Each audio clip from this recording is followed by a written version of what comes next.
Hi guys, आप सभी का आपके अपने विश्वसनीय लोकप्रिय चैनल वरदान डिजिटल क्लासेज में हार्दिक स्वागत है। आज हम मनोविज्ञान के अंतर्गत एक ऐसे मनोवैज्ञानिक के बारे में अध्ययन करेंगे जिसके ऊपर सभी शिक्षक भर्ती परीक्षाओं में 1 से 2 प्रश्न निश्चित रूप से पूछे जाते हैं। अब उस मनोवैज्ञानिक का नाम है जेबी वाटसन। अब यहाँ प्रथम या हम कहें पहला ही प्रश्न हमारे सामने आता है या कई बार प्रतियोगी परीक्षाओं में पूछा गया है कि जेबी वाटसन का पूरा नाम क्या है। जेबी वाटसन का पूरा नाम, तो इनका पूरा नाम है जॉन ब्रोडस वाटसन। पहला प्रश्न हो गया हमारा जेबी वाटसन का पूरा नाम। द्वितीय प्रश्न आता है हमारे सामने कि ये कहाँ के निवासी थे। कहाँ के निवासी थे? तो ये निवासी थे अमेरिका के।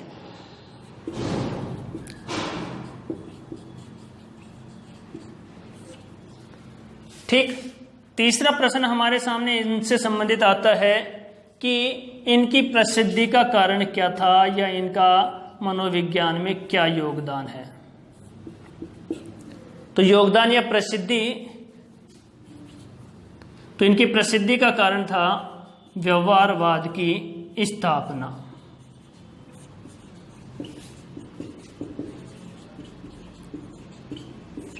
अगला प्रश्न इनसे संबंधित है कि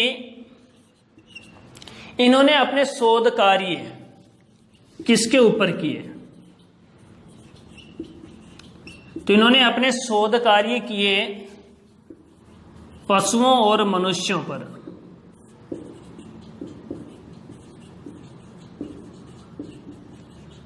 पशुओं और मनुष्यों पर इन्होंने अपने शोध कार्य किए। अब यहां हम बात करें कि इन्होंने ये जो शोध कार्य किए, इन शोध कार्यों में इनका साथी कौन था या सहयोगी कौन था, उसकी हम बात करें तो इनके साथी थे एडोल्फ मेयर। अगला प्रश्न इनसे संबंधित, अब इनके गुरु का नाम क्या था। इनके गुरु का नाम क्या था? तो इनके गुरु का नाम था एंजिल। तो ये थी जॉन ब्रोडस वाटसन के संदर्भ में कुछ मूलभूत जानकारियां। अब हम बात करते हैं या इनकी प्रसिद्धि का जो प्रमुख कारण था व्यवहारवाद की स्थापना। तो व्यवहारवाद की पृष्ठभूमि के बारे में हम पढ़ते हैं।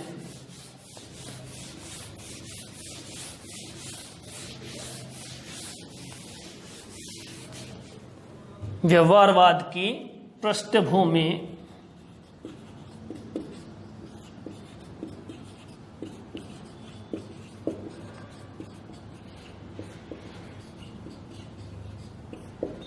तो इन्होंने व्यवहारवाद को प्रारंभ करने के लिए या व्यवहारवाद का जो शुभारंभ इन्होंने करना चाहा, वो सर्वप्रथम प्रयास इन्होंने किया 1903 ईस्वी में।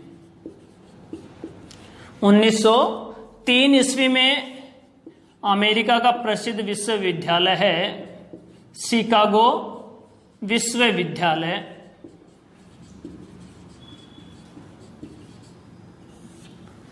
शिकागो विश्वविद्यालय, वहां इन्होंने अपने शोधों के द्वारा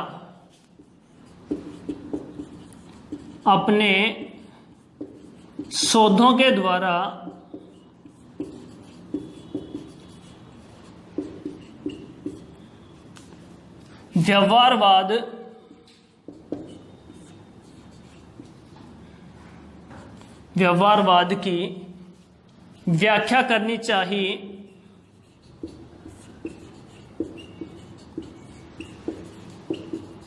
लेकिन इनके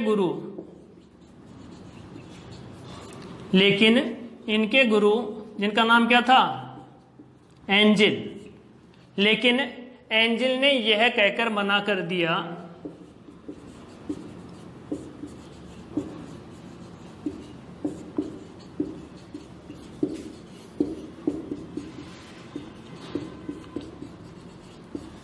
मना कर दिया कि ये शोध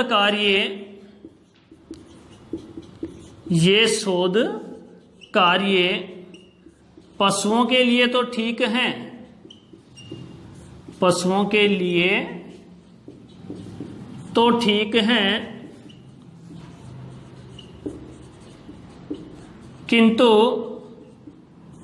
मनुष्यों के लिए सही हों, किंतु मनुष्यों के लिए सही हों,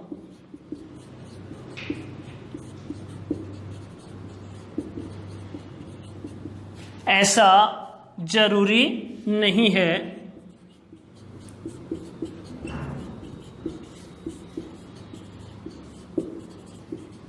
तो इन्होंने प्रथम प्रयास कब किया? 1903 ईस्वी में। कहाँ किया? शिकागो विश्वविद्यालय में। और किसके कहने पर इन्होंने ये अपना जो प्लान था वो कैंसिल किया? अपने गुरु एंजिल के कहने के ऊपर। और उनका कथन था कि ये प्रयोग या ये शोध कार्य जो आपने किए हैं वो पशुओं के लिए तो ठीक हो सकते हैं, किंतु मनुष्यों के लिए ये ठीक हो ऐसा जरूरी नहीं है। अब 1903 ईस्वी के बाद इन्होंने 1908 ईस्वी में अमेरिका का ही एक विश्वविद्यालय है जिसका नाम है येल विश्वविद्यालय। इस येल विश्वविद्यालय में इन्होंने अपने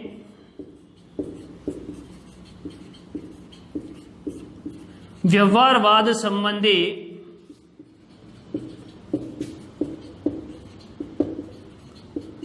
विचार प्रकट किए,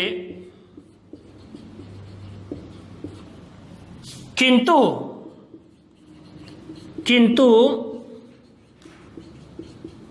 लोगों ने इनकी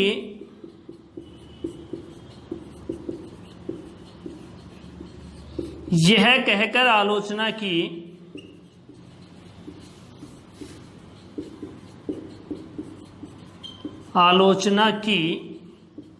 कि ये वर्णनात्मक हैं,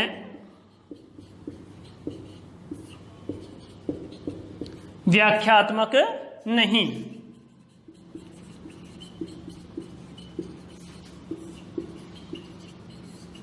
तो 1908 ईस्वी में इन्होंने येल विश्वविद्यालय में व्यवहारवादी संबंधी अपने विचार प्रकट किए और वहां के लोगों ने उनकी यह कहकर आलोचना की कि आपके ये जो विचार हैं वो वर्णनात्मक हैं, व्याख्यात्मक नहीं। फिर उन्होंने अपने विचारों या हम कहें अपने शोध कार्यों में कुछ और संशोधन किए और आगे चलकर 1912-13 ईस्वी में 1912-13 ईस्वी में इन्होंने अमेरिका का प्रसिद्ध विश्वविद्यालय है कोलंबिया विश्वविद्यालय, कोलंबिया विश्वविद्यालय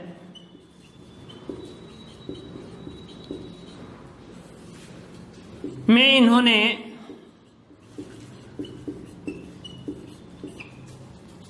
इन्होंने अपने व्यवहारवादी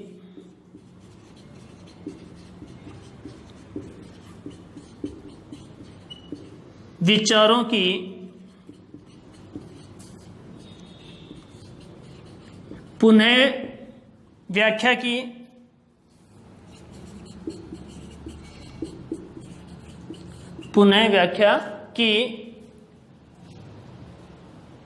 जिसकी या हम कह सकते हैं कि अपने ये जो विचार थे इन्होंने अपनी पहली पुस्तक जिसका नाम था साइकोलॉजिकल रिव्यू, इनकी प्रथम पुस्तक थी जिसका नाम था साइकोलॉजिकल रिव्यू। इसमें इन्होंने अपने विचार व्यवहारवादी विचारों की क्या की? व्याख्या की। अपनी इस पुस्तक के एक विशेष शीर्षक जिसका नाम था साइकोलॉजी एज दी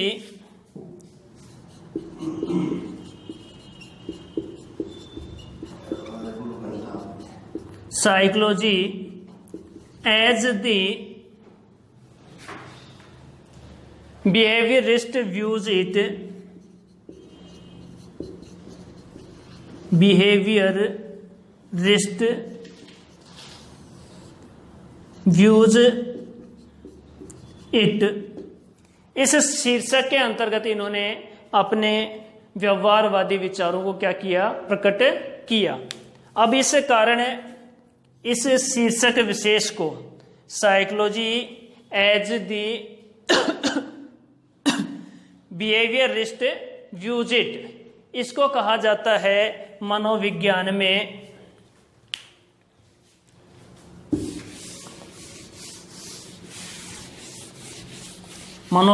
में इसको कहा जाता है व्यवहारवाद का मैनिफेस्टो।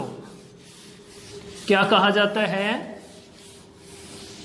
व्यवहारवाद का मैनिफेस्टो।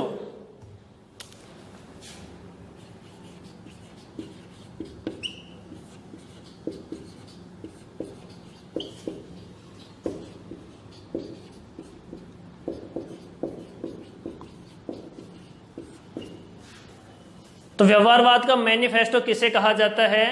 तो हमारा आंसर रहेगा psychology as the behaviourist views it.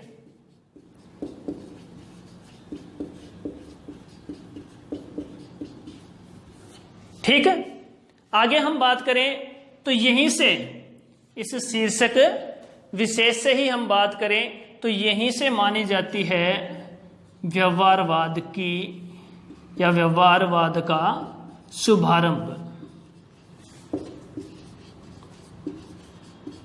तो कई बार परीक्षा में प्रश्न पूछा जाता है कि व्यवहारवाद का प्रारंभ कब हुआ? तो 1912-13 ईस्वी में व्यवहारवाद का क्या हुआ, शुभारंभ हुआ। और इनकी पुस्तक या हम कहें प्रथम पुस्तक थी जिसका नाम क्या था? इनकी प्रथम पुस्तक का नाम था साइकोलॉजिकल रिव्यू।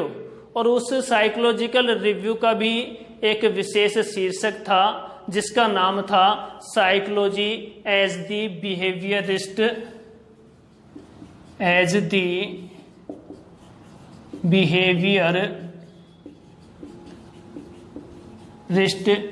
Views it. इस शीर्षक के द्वारा माना जाता है व्यवहारवाद का शुभारंभ या प्रारंभ। आगे हम बात करें तो इनकी दूसरी पुस्तक वो लिखी गई 1914 ईस्वी में। कब लिखी गई? 1914 ईस्वी में। और उस पुस्तक का नाम था behaviour in introduction to comparative psychology. Behaviour an introduction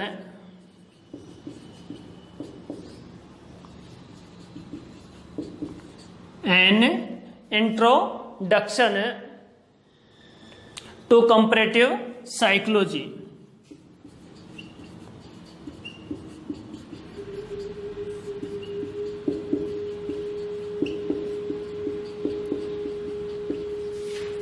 इनकी द्वितीय पुस्तक का नाम है behaviour and introduction to comparative psychology. कब लिखी गई? 1914 ईस्वी में। अब हम आगे बात करें 1925। तो इन्होंने 1925 में अपनी प्रसिद्ध पुस्तक बिहेवियरिज्म लिखी, या हम कहें जो व्यवहारवाद पुस्तक इन्होंने लिखी थी वो कब लिखी गई? 1925 ईस्वी में। आगे हम बात करें, अब 1925 में इन्होंने ये पुस्तक लिखी। अब इनका एक कथन है, प्रसिद्ध कथन। और वो कथन भी बार बार परीक्षा में पूछा जाता है कि आप मुझे कोई भी बालक दें और मैं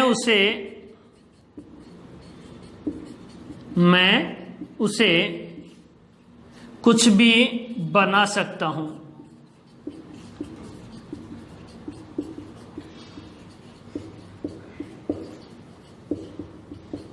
ये प्रसिद्ध कथन है जॉन ब्रोडस वाटसन का, जो कि बार बार परीक्षाओं में पूछा जाता है। तो ये था कुछ महत्वपूर्ण विवरण जॉन ब्रोडस वाटसन के ऊपर।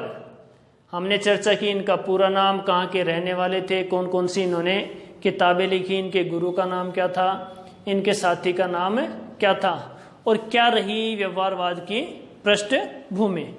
तो ये था आज हमारा वाटसन के संदर्भ में मूलभूत जानकारी। मिलते हैं अपने नेक्स्ट वीडियो में।